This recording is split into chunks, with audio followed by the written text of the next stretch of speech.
절세에는 성공했지만 이제 자산 통제에서 실패해서 결론적으로 최종 성적표는 실패로 나올 수도 있는 거예요. 그렇지만 이제 자녀법인의 큰 장점은 강력한 이게 자산 통제 시스템이 되는 거죠. 자녀법인을 활용한 우회 증여의 필요성 테마를 진행하도록 하겠습니다. 자산의 이전 방식에 따라서 고려해야 될 몇 가지 이슈들이 있습니다. 유형별로 어떤 이슈가 있는지를 한번 좀 알아볼게요. 부동산을 자녀에게 이전시켜 주려고 할 때 그 자녀 개인에게 직접 이전해 줄 거냐, 아니면 그 자녀들이 주주로 등재되어 있는 법인에 이전해 줄 거냐, 그리고 이전 방식에는 증여라는 방식이 있고 양도라는 방식이 있다. 그럼 각각의 유형별로 어떤 이슈들을 좀 먼저 고려해야 될지를 정리 한번 해볼게요. 자녀 개인에게 직접적으로 증여를 해줄 때는 자녀가 실제 그 증여세를 납부할 능력, 담세력이 확보되어 있냐가 굉장히 중요하겠죠. 만약에 담세력이 없거나 부족하다 그러면 부모가 대신 대납해줘야 되잖아요. 납입 능력을 말씀하시는 그렇죠. 거죠? 납입 능력. 네. 부모가 대납한 경우도 증여세 과세 대상이 되기 때문에 증여세 부담이 기하급수적으로 올라가게 됩니다. 굉장히 현실적으로 크더라고요. 증여하기 어렵죠. 반면에 이제 양도의 경우에는 자녀 개인이 그 부동산을 구매할 수 있는 구매 자금력이 확보되어 있는지가 중요하겠죠. 자금 출처. 네, 다만 이 경우에는 이제 양도를 하는 부모가 양도 차익에 대한 양도세를 납부하니까 메리트 있는 장점이 되겠죠. 다만 자녀가 부동산을 구매할 능력이 있냐 여부는 양도를 통해서 자산을 이전하려는 케이스에 굉장히 이제 하나의 한계의 요건이 되겠죠.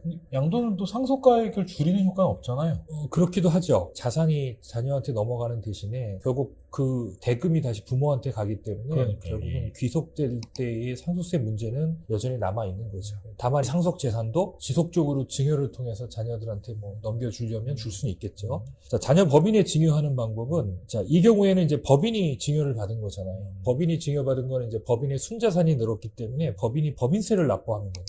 자녀 개인에게 직접 증여하는 경우보다 증여세 부담이 완화된다. 자녀 개인이 납부하는 증여세율은 10%부터 50%까지 부담을 해야 되는 반면에 법인은 법인세만 부담을 하면 되는 거니까요. 근데 자녀 법인이 이제 양도 양수를 하는, 부모가 가진 현금이 충분하다면 자녀 법인이 부동산 매수 자금을 법인에 대여해 줄 수 있는 거죠. 가수금으로. 그렇죠. 장점은 거기서 발생하는 양도소득세는 부모가 부담한, 어차피 부모는 나중에 상속세를 납부할 그 재원으로 양도세를 부담하는 거니까요. 이 양도세를 자녀가 부담하는 것보다 훨씬 유리한 구조죠. 그래서 자녀의 자금 부담은 없거나 최소화하는 효과가 있는 거죠. 부모의 현금 보유와 자녀 수가 많을수록 자녀 법인에 양도하는 이 솔루션이 가장 효과적일 수 있다. 이렇게 정리해 드릴 수 있을 것 같습니다.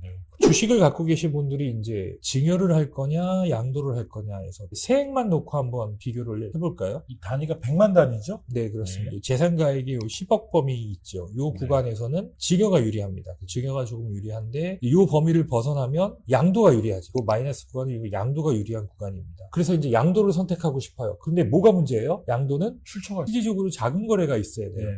그래서 이론적으로는 요 구간 이상은 양도가 유리하지만 양도 양수 자금을 준비하고 있지 못하고 자금 추조가 확보되어 있지 않다면 전 구간 다 증여가 유리할 수밖에 없다. 이렇게 실무적으로는 결정이 나는 경우가 많이 있습니다. 자, 그런데 만약에 이제 자녀 법인이 있다면 증여세 정도는 납부할 능력이 된다면 자녀 법인을 활용하는 것도 하나의 좋은 방법이 될 수 있겠다. 이런 것도 한번 검토해 보실 수 있겠죠.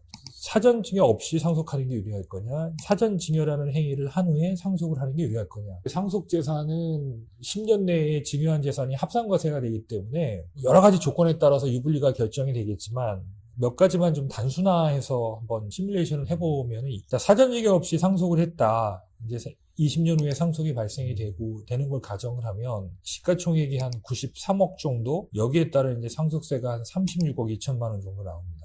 요건 사전증여 없이 주가가 상승하는 대로 놔뒀다가 나중에 이제 상속세를 납부하는 이제 그런 케이스를 말씀드린 거고, 다음은 이제 사전증여를 했어요. 일부 주식을 증여를 하고 증여세를 납부했습니다. 10년이 지나면 요건 합산해서 배제가 되잖아요. 그죠? 네. 남아있는 주식수만 이제 상속으로 세금을 납부하잖아요. 그래서 상속세가 8.2억이 나옵니다. 아까 36.2억이 나왔잖아요. 8.2억이 나왔습니다. 기존에 납부한 이 증여세 있잖아요. 이 증여세의 미래가치를 계산해 줘야 되겠죠. 증여세의 미래가치가 한 21억 정도가 되니까 6.2억, 상속세 납부액은.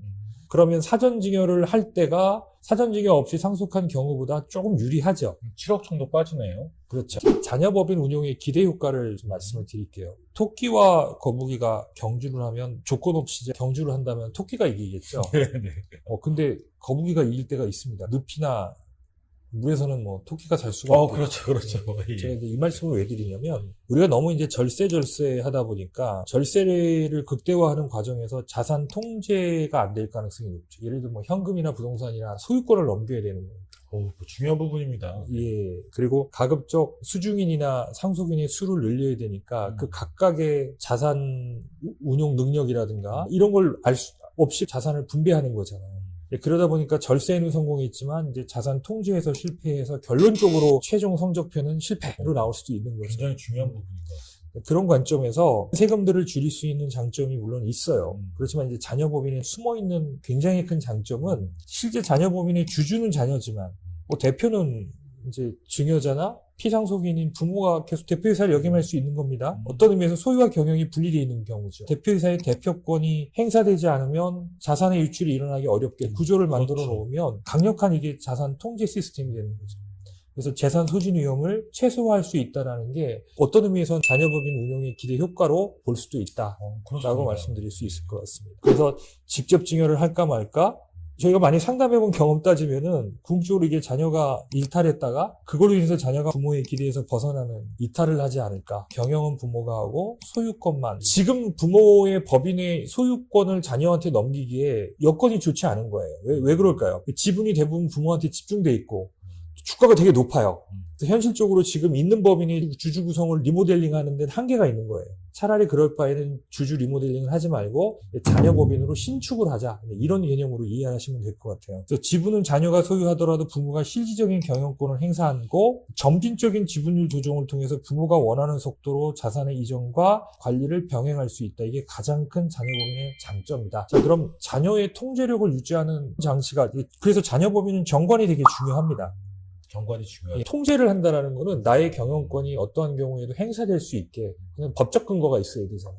몇 가지 예를 들면 자녀법인을 만들 때 소액 지분이지만 부모가 보통주를 갖고 있고 자녀들한테는 우선주를 발행할 수도 있어요. 보통주를 갖고 있는 사람이 통제를 하고 우선주를 갖고 있는 사람은 실질적인 의결권이 없으니까요. 그 다음에 상담을 하다 보면 야 자녀들이 대표이사를 해임할 수 있지 않냐. 부모의 전체 자산이 다 자녀법인에 들어가 있다면 그 위험성을 배제할 수 없지만 실제 부모로부터 받을 게 많은 상태에서 그 자녀법인 돈이 좀 들어왔다고 자녀들이 변호사 써가지고 부모를 대표이사에서 해임하고 하는 경우는 드라마에서나 있을 수 있는 일이겠죠. 그래도 모르니까 이사 선임이나 해임 요건을 좀 강화하는 이런 규정들을 좀 보완하면 될 것 같고요. 보통 결의를 특별 결의 형태로. 뭐 그렇죠. 네. 그러니까 상법에서 정한 것들보다 더 강화하는 방향으로 이제 정관 규정을 만들면 되고요.